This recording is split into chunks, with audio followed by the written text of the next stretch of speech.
আর আমি বারবার একটা কথা বলি যে এই দুনিয়াতে আল্লাহ ছাড়া আমাদের আপন বলে কেউ নাই। আপনি যাকে আপন মনে করেন না কেন, আমাদের সম্পর্ক আছে বাবার সাথে, মায়ের সাথে, স্ত্রী সন্তানদের সবার সাথে, আমাদের হক আছে, অধিকার আছে, সব ঠিক আছে। বিশ্বাস করেন আল্লাহ ছাড়া আপন বলে আপনার কেউ নাই। এই যে গার্লফ্রেন্ডকে আপন মনে হয়, এরা আপন না। স্ত্রী সন্তানদেরকে খুব আপন মনে হয়, আপনার মৃত্যুর পর 40 দিন সময় লাগবে না সব ভুলে যেতে। পিতা মাতা ভাই বোন সবাইকে আপন মনে হচ্ছে। পিতা মাতার স্থান বাবা মার পরে, আল্লাহ রসুলের পরে, সেটা ঠিক আছে। তো আপন আল্লাহ ছাড়া তারা নন। আপনি তাদের মনোভূত ভাবে নিজে প্রতিষ্ঠিত হতে পারবেন না, তারা আপনাকে চিনবে না। বলে সারাটা জীবন তোর পিছনে এত টাকা ঢাললাম, কি করলি? কিছু করতে পারলি না। আবার এখন যারা পিতা মাতা হয়েছেন, সন্তানদেরকে আপন মনে হচ্ছে, দেখবেন এই সন্তানকে আপনি আপনার মনোভূত ভাবে সম্পত্তি দিতে পারবেন না, ভরণ পোষণ দিতে পারবেন না। এই সন্তান বড় হয়ে আপনাকে বৃদ্ধাশ্রমে পাঠাতে পারে, নাউজুবিল্লাহ। অথবা আপনার সাথে এই সন্তানই খারাপ ব্যবহার করবে। আপন মনে হচ্ছে? আল্লাহ ছাড়া কেউ আপন না। আল্লাহ ছাড়া আপন কেউ না। আর আল্লাহ ছাড়া সত্যিকার অর্থে আপনাকে আমাকে ভালো কেউ বাসে না। শুধু আল্লাহ আপনাকে ভালোবাসেন। এটা আপনারা হারে হারে উপলব্ধি করবেন যত দিন যাবে ইনশাআল্লাহ। তাই শুধু সেই আল্লাহর জন্যই নিজেকে খালেস করে দেন, আর যার যার হক তাকে তাকে দিয়ে দেন। দুনিয়াতে শান্তিতে থাকার ফিলোসফি বলছি, philosophy of happiness in this হায়াতুদ দুনিয়া, সেটা হচ্ছে যার যার হক তাকে তাকে দিয়ে দেন, নিজের হক আল্লাহর কাছে চেয়ে নেন।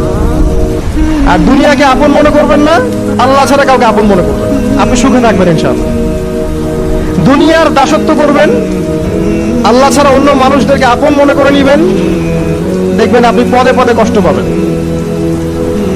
কারো কাছে আশা করেন না, কষ্ট পাবেন না। আমি এই প্রসঙ্গে কথাগুলো বললাম যে দুনিয়াকে আপন মনে করতে নাই, আর আল্লাহকে আপন মনে করতে হয়। আল্লাহকে আপন মনে করলে তখন আমার উপর কিছু দায়িত্ব চলে আসে। কি দায়িত্ব? আল্লাহ আমাকে সৃষ্টি করেছেন, রিজিক দিয়েছেন, লালন পালন করছেন, বাঁচিয়ে রেখেছেন, তার হাতে আমার মৃত্যু, তার হাতে সবকিছু। তো এখন আল্লাহ পাকের জন্য নিজের জীবনটাকে খালেস করে নেওয়া, যেভাবে আল্লাহ পাক চলতে বলেছেন সেভাবে চলা, যেগুলোকে আল্লাহ পাক নিষেধ করেছেন বর্জন করা। আর রাসূলুল্লাহ সাল্লাল্লাহু আলাইহি ওয়াসাল্লামের সুন্নাহ আল্লাহ পাক রেখে দিয়েছেন আমাদের সামনে।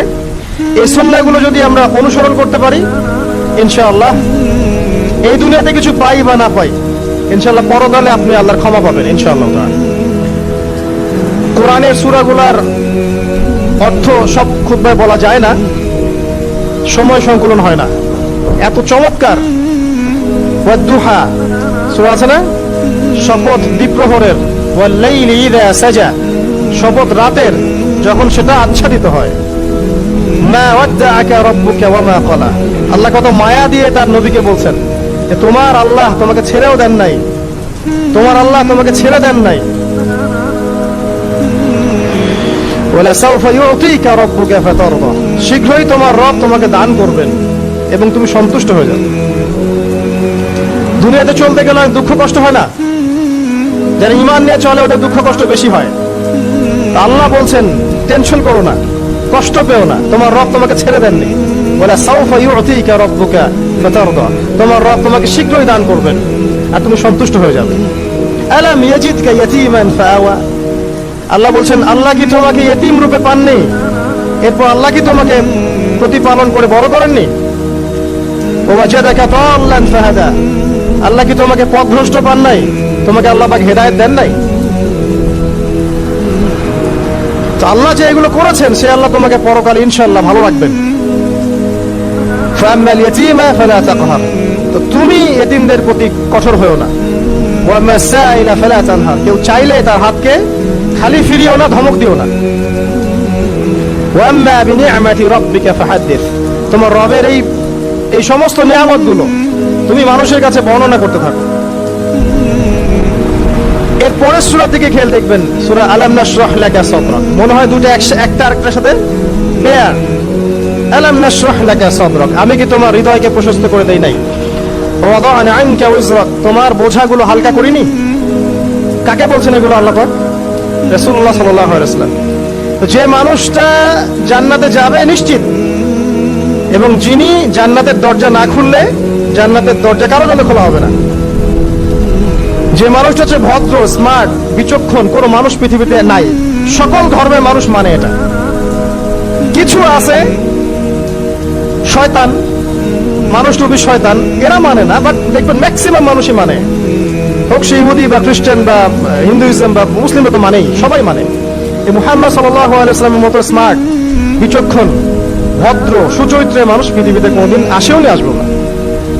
তো সেই নবীর জীবনটা আপনি পড়ে দেখবেন, আর রাহিকুল মাকতুম বইটা, যে চড়াই আর উতরাই, খালি দুঃখ, কষ্ট, যন্ত্রণা, লাঞ্ছনা, কন্টিনিউয়াসলি।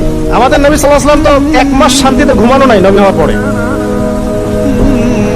যখন তিনি মারা যান, ফাতিমা রাদিয়াল্লাহু আনহার কথা মনে আছে না? কানে কানে কি জানি বললেন। তখন আমাদের নবী একটা কথা বলেছিলেন, আমি এই বয়সে এসে কথাটা বুঝি, মাদ্রাসা লাইফে, ইউনিভার্সিটি লাইফে বুঝিনি। নবীজি বলেছিলেন তার মেয়েকে, ফাতিমা রাদিয়াল্লাহু আনহা তার কষ্ট দেখে কান্নাকাটি শুরু করলেন। আমাদের নবীজি তাকে কাছে ডেকে বললেন কানে কানে যে কি জানি একটা বললেন। তারপর ফাতিমা রাদিয়াল্লাহু আনহা চুপ করে গেলেন। তো পরে জিজ্ঞাসা করা হলো কি বলেছিলেন, তিনি বললেন আব্বাজান বলেছেন আজকের পর তোমার আব্বার কোনো কষ্ট থাকবে না, আর তুমি আমার পরিবারের মধ্যে সবার আগে আমার সাথে সাক্ষাৎ করবে। এই যে আজকের পর আমার আব্বার আর কোনো কষ্ট থাকবে না, এর মানে বোঝেন, মানে সারাটা নববী জীবন কত যে কষ্ট নবী সাল্লাল্লাহু আলাইহি ওয়াসাল্লামকে সহ্য করতে হয়েছে। আজকে জান্নাতে যাওয়ার দিন, আজকে আর তোমার আব্বার কোনো কষ্ট থাকবে না। এই মানুষটার যদি এই অবস্থা হয়, তাহলে আমরা কি?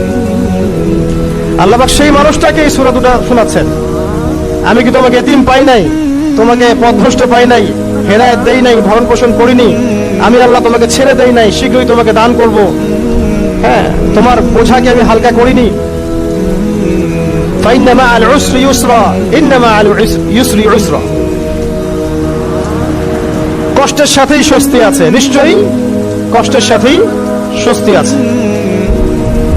ফাইদা ফারাগতা ফানসাব ওয়া ইলা রাব্বিকা ফারগাব। যখন তুমি অবসর পাবে তখন তোমার রবের দিকে একনিষ্ঠ হও। এটাই বলতে যাচ্ছি আমি আপনাদেরকে, যে আমাদের উচিত শুধু আল্লাহর দিকে একনিষ্ঠ হওয়া। তাদেরকে নিয়ে এই দুনিয়া, আমাদের মা বাবা, ভাই বোন, আত্মীয় স্বজন, স্ত্রী সন্তান, এরা সবাই যে যার হক চাচ্ছে। তাদের হক দিয়ে দেন, আপনি খুব ভালো, দিতে পারবেন না, আপনি ভালো না। সারাটা জীবন করতে থাকেন, দেখবেন একদিন দিতে পারেন নাই, সে আপনাকে চিনবে না। নবী সাল্লাল্লাহু আলাইহি ওয়াসাল্লাম বলেন এই কথাগুলো, জাহান্নামে যাওয়ার কারণ এগুলো উল্লেখ করেন নাই। কিসের আত্মীয় আর কিসের আপনজন আর কিসের অফিসের বস আর কিসের কি, সবাই সবার স্বার্থ নিয়ে পড়ে আছে। শুধু একজন সত্তা আপনার কাছে স্বার্থ চায় না, সে কে? আল্লাহ পাক। এটা যদি বুঝতে পারেন তাহলে দেখবেন মনটা আল্লাহর দিকে নরম হয়ে যাবে। আর মুসলিমদের এখন এই মানসিক আত্মশুদ্ধিটা বেশি দরকার। আমরা কেন যেন অস্থির জাতি হয়ে গেছি, এখন মানসিকভাবে শান্তি নেই আমাদের মধ্যে। খেয়াল করে দেখবেন, সারা দিন দুশ্চিন্তা, দুর্ভাবনা, পেরেশানি। নামাজে আসি তাও মনে হয় যত তাড়াতাড়ি নামাজ শেষ করতে পারলে বাস, 5 মিনিট 4 রাকাত নামাজ। আর ইমাম যদি ভুলে 10 মিনিট পড়ায় তো চাকরি নট। খতিব খুতবা দিবে 30 মিনিট ঘড়ি ধরে বলে দিবে, ভুলে যদি 10 মিনিট বেশি দিয়ে ফেলছে, আজকে আসছেন ভালো কথা, হাদিয়া নিয়ে যান, পরের দিন আর আসেন। অস্থির। অস্থিরতার কারণ দুনিয়ামুখিতা, আল্লাহ থেকে দূরে থাকা। অস্থিরতার কারণ কোরআন থেকে দূরে থাকা। অস্থিরতার কারণ নিয়মিত সুন্নাহর উপর আমল না করা, ডেইলি জিকির আজগার গুলো না করা, ডেইলি কোরআন তেলাওয়াত না করা, হাদিস অনুবাদ সহ না পড়া, দিনের জ্ঞান চর্চা না করা, দিনী হালাকাগুলোর মধ্যে না বসা। অস্থিরতার অনেক কারণ, টাকা পয়সার পিছনে ছোটা, বাড়ি গাড়ি স্ট্যাটাসের পিছনে ছোটা, এবং এই লোভ, এই লালসা আপনাকে স্থির থাকতে দিবে না। অস্থিরতার কারণ এই যে আমরা বলি মেটেরিয়ালিজম, আমরা বলি বস্তুবাদিতা, এগুলো অস্থিরতার কারণ। এগুলো কখনো আপনাকে স্বস্তি দিবে না। আপনি যত দৌড়াবেন দুনিয়ার পেছনে, দুনিয়া আপনার থেকে তত পালাতে থাকবে।